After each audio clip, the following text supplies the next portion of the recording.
পবিত্র ঈদুল আজহাকে সামনে রেখে নারায়ণগঞ্জে অর্গানিক পদ্ধতিতে লালন পালন করা গরুর খামারের দিকে ঝুঁকছেন ক্রেতারা। গরুর দাম তুলনামূলক কম হয় ক্রেতারা ইতিমধ্যে 5 স্টার অ্যাগ্রো ফার্মের গরু কেনা শুরু করেছেন। ফার্মের স্বত্বাধিকারী বলেছেন, কোরবানির গরু বিক্রির অর্থ অসহায় মানুষদের উন্নয়নে ব্যবহার করা হয়। নারায়ণগঞ্জ থেকে তারেক স্বপনের ক্যামেরায় বিল্লাল হোসেন রবিনের পাঠানো রিপোর্ট। ঈদের বেশ কিছুদিন বাকি থাকলেও নারায়ণগঞ্জের গরুর খামার থেকে এরই মাঝে ক্রেতারা গরু কিনতে শুরু করেছেন। ফতুল্লার দাপার ইদ্রাকপুর এলাকায় এক গরুর খামার ঘিরে ক্রেতাদের আগ্রহ বেড়ে চলেছে।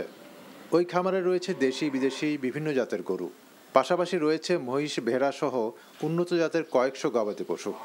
গরুর দাম নির্ধারণ করা হয় লাইভ ওয়েটে।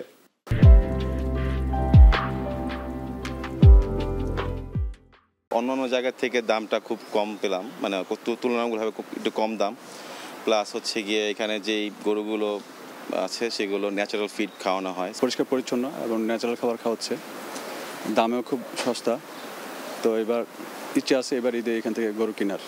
এখানে পালিত গরুর খাদ্য কাঁচা ঘাস, ভুসি সহ প্রাকৃতিক খাবার। কোনো ভ্যাকসিনেশনে আমরা বাদ রাখি না, যেমন এফএমডি থেকে শুরু করে অ্যানথ্রাক্স, এইচএস, রেবিস সহ আমরা ভ্যাকসিনেশন করা। তারপর ওজন অনুযায়ী যে গরুগুলো যতটুকু খাবার পায় দানাদার খাদ্য আমরা দিচ্ছি। এগ্রো ফার্মটির মালিক জানান, গত 25 বছর ধরে গরুর এই খামার পরিচালনা করে আসছেন তিনি। এখান থেকে অর্জিত টাকা দরিদ্র বিপন্ন মানুষের জন্য খরচ করা হয় বলে দাবি করেন তিনি। এই গরুর পয়সা দিয়ে, এই গরুর ফান্ড দিয়ে আমি নির্বাচিত হওয়ার পরে আমার 7টা ইউনিয়নে 7টা আমি খুব ভালো স্কুল করতে পেরেছি এবং গতবারের কোরবানি দিয়ে আমি 4 কোটি টাকা খরচ করে একটা এতিমখানা বানাচ্ছি। এই টাকাটার মধ্যে আমরা হাত দিই না, এই টাকাটা আমরা একটা ফান্ডিং করি শুধু অসহায় মানুষকে সহযোগিতা করার জন্য। এবার মানুষ সাধ্যের মধ্যে যেন গরু কিনে কোরবানি দিতে পারে, সেজন্য মুনাফা ছাড়া তুলনামূলক কম দামে বিক্রি করা হচ্ছে এখানকার কোরবানির পশু।